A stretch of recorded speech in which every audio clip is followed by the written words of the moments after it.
Chapter 2. My Mother's Death and the Mystic Amulet. My mother's greatest desire was the marriage of my elder brother. Ah, when I behold the face of Ananta's wife, I shall find heaven on this earth.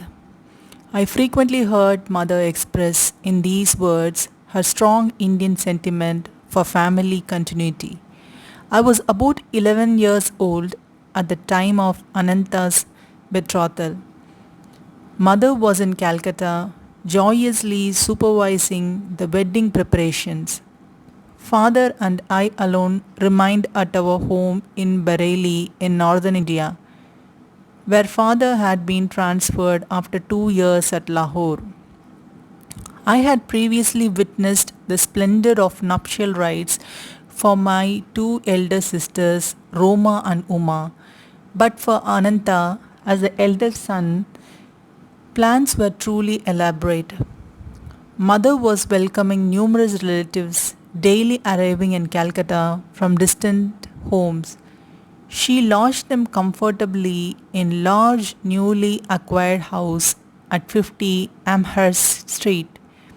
Everything was in readiness, the banquet, delicacies, the gay throne on which brother was to be carried to the home of the bride to be. The rows of colorful lights, the mammoth cardboard elephants, the camels, the English, Scottish, and Indian orchestras, the professional entertainers, the priests for the ancient ritual. Father and I, in gala spirits, were planning to join the family in time for the ceremony. Shortly before the great day, however, I had an ominous vision. I was in Bareilly on a midnight as I slept beside father on the piazza of a bungalow. I was awakened by a peculiar flutter of the mosquito knitting over the bed. The flimsy curtains parted and I saw the beloved form of my mother. Awaken your father. Her voice was only a whisper. Take the first train available at 4 o'clock this morning. Rush to Calcutta if you would see me. The wraith like figure vanished. Father, father, mother is dying. The terror in my tone aroused him instantly. I sobbed out the fatal tidings. Never mind that hallucination of yours. Father gave his characteristic negation to a new situation. Your mother is in excellent health. If we get any bad news, we shall leave tomorrow. You shall never forgive yourself for not starting now. Anguish caused me to add bitterly, nor shall I ever forgive you. The melancholy morning came with explicit words. Mother dangerously ill. Marriage postponed. Come at once. Father and I left distractedly. One of my uncles met us en route at a transfer point. A train thundered towards us, looming with telescopic increase. From my inner tumult, an abrupt determination arose to hurl myself on the railway tracks. Already, barefoot, I felt my mother. I could not endure a world suddenly bare to the bone. I loved mother as my dearest friend on earth. Her solacing black eyes had been my refuge in the trifling tragedies of childhood. Does she yet live? I stopped for one last question to my uncle. He was not slow to interrupt the desperation in my face. Of course, she is alive. But I scarcely believed him.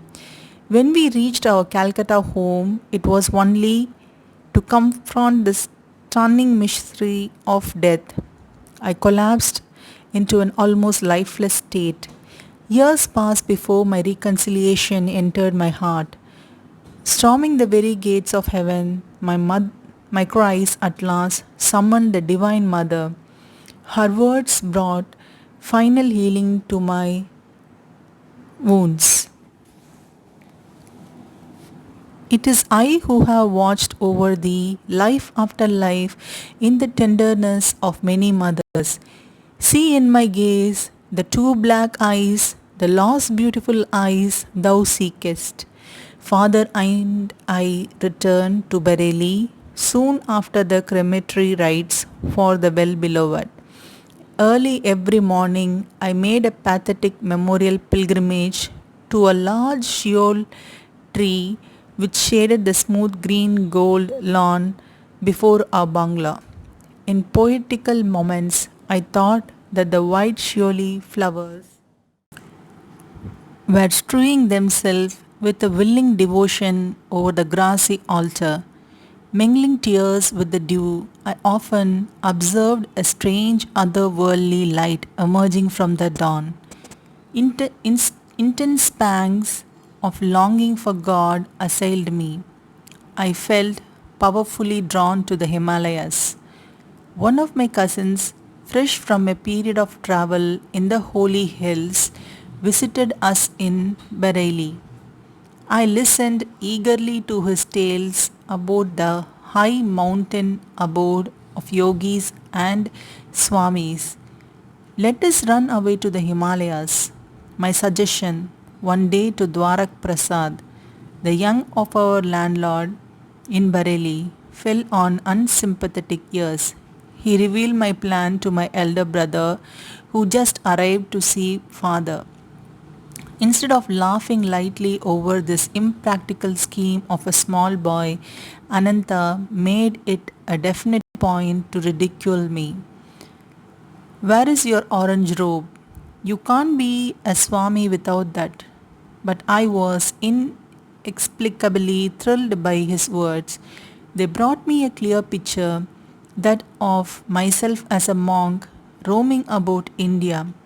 Perhaps they awaken memories of a past life. In any case, I realized that what natural ease I would wear the garb of the anciently founded monastic order. Chatting one more morning with Dwaraka, I felt a love for God descending with avalanche like force. My companion was only partly attentive to the ensuing eloquence, but I was wholeheartedly listening to myself. I fled that afternoon towards Nainital in the Himalayan foothills. Ananta gave determined chase. I was forced to return sadly to Bareilly. The only pilgrimage permitted me was the customary one at dawn to the Shioli tree. My heart wept for two lost mothers, one human, one divine. The rent left in the family fabric by mother's death was irreparable. Father never remarried during his nearly 40 remaining years. Assuming the difficult role of father, mother to his little flock, he grew noticeably more tender, more approachable, with calmness and insight. He solved the various family problems after office hours. He retired like a hermit to the cell of his room, practicing Kriya Yoga in a sweet serenity. Long after mother's death, I attempted to engage an English nurse to attend to details that would make my parents' life more comfortable, but father shook his head. Service to me ended with your mother. His eyes were remote with a lifelong devotion. I will not accept ministrations from any other woman. 14 months after mother's passing, I learned that she had left me a momentous message. Ananta had been present at her deathbed and had recorded her words. Though she had asked that the disclosure be made to me in 1 year, my brother had delayed. He was soon to leave Bareilly for Calcutta to marry the girl that mother had chosen for him. One evening he summoned me to his side. Mukunda, I have been reluctant to give you a strange tiding. Ananta's tone held a note of resignation. My fear was to inflame your desire to leave home, but in any case, you are bristling with divine order. When I captured you recently on your way to the Himalayas, I came to a definite resolve. I must not further postpone the fulfillment of my solemn promise. My brother handed me a small box and delivered mother's message. Let these words be my final blessing, my beloved son Mukunda. Mother had said, the hour is here when I must relate a number of phenomenal events following your birth. I first knew your destined path when you were but a babe in my arms. I carried you then to the home of my Guru in Banaras. Almost hidden behind a throng of disciples, I could barely see Lahari Mahashay as he sat in deep meditation. While I patted you, I was praying that the great Guru take notice and bestow a blessing. As my silent demand grew in intensity, he opened his eyes and beckoned me to approach. The others made a way for me. I bowed at the sacred feet. Lahari Maharshi seated you on his lap, placing his hand on your forehead by way of spiritually baptizing you. Little mother, thy son will be a yogi. As a spiritual engine, he will carry many souls to God's kingdom. My heart leaped with joy to find my secret prayer granted by the omniscient Guru. Shortly before your birth, he had told me you would follow his path. Later, my son, your vision of the great light was known to me and your sister Roma, as from the next room we observed you motionless on the bed. Your little face was illuminated, your voice rang with iron resolve as you spoke of going to the Himalayas in the quest of the divine.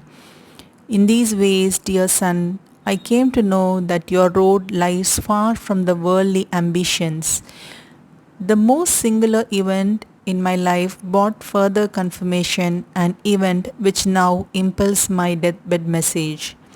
It was an interview with a sage in the Punjab while our family was living in Lahore. One morning, the servant came to my room. Mistress, a strange sadhu is here. He insists that he see the mother of Mukunda. These simple words struck a profound chord within me. I went at once to greet the visitor, bowing at his feet. I sensed that before me was a true man of God. Mother, he said, the great masters wish you to know that your stay on earth shall not be long. Your next illness shall prove to be your last. There was a silence during which I felt no alarm but only a vibration of great peace. Finally, he addressed me again. You are to be the custodian of a certain silver amulet. I will not give it to you today. To demonstrate the truth in my word, the talisman shall materialize in your hands tomorrow as you meditate. On your deathbed, you must instruct your eldest son Ananta to keep the amulet for 1 year and then to hand it over to your second son Mukunda. Will understand the meaning of the talisman from the great ones. He should receive it about the time he is ready to renounce all worldly hopes and to start his vital search for God. When he has retained the amulet for some years, and when it has served its purpose, it shall vanish, even if kept in the most secret spot. It shall return whence it came. I proffered arms to the saint and bowed before him in great reverence. Not taking the offering, he departed with a blessing. The next evening, as I sat with folded hands in meditation, a silver amulet materialized between my palms, even as the sadhu had promised. It made itself known by a cold, smooth touch. I have jealously guarded it for more than 2 years, and now leave it in Ananta's keeping. Do not grieve for me, as I shall have been ushered by my great Guru into the arms of the infinite. Farewell, my child, the cosmic mother will protect you. A blaze of illumination came over me with possession of the amulet. Many dormant memories awakened. The talisman around and ancient and anciently quaint was covered with Sanskrit characters. I understood that it came from the teachers of past lives who were invisibly guiding my steps. A further significance there was indeed, but one may not fully unveil the heart of an amulet. How the talisman finally vanished amidst deeply unhappy circumstances of my life, and how its loss was a herald of my gain of a guru, may not be told in this chapter.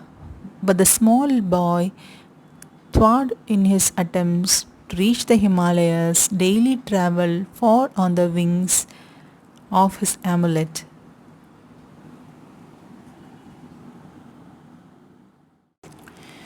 The phonetic perfection of the Sanskrit, whose use of 50 letters prevents mispronunciations. The discovery of seals in the Indus Valley is leading to a number of scholars to abandon the current theory that India borrowed her Sanskrit alphabet from Semitic sources. A few great Hindu cities have been recently unearthed at Mohenjo-daro and Harappa, affording proof of an eminent culture that must have had a long antecedent history on the soil of India, taking us back to an age that can only be dimly surmised. If the Hindu theory of the extremely great antiquity of civilized man on this planet be correct, it becomes possible to explain why the world's most ancient tongue, Sanskrit, is also the most perfect. The Sanskrit language, said Sir William Jones, founder of the Asiatic Society, whatever be its antiquity, is of a wonderful structure, more perfect than the Greek, more copious than the Latin, and more exquisitely refined than either. Since the revival of classical learning, the Encyclopedia Americana states, there has been no other event in the history of culture as important as the discovery of Sanskrit in the later part of the 18th century. Linguistic science, comparative grammar, comparative mythology, the science of religion either owe their very existence to the discovery of Sanskrit or were profoundly influenced by its study.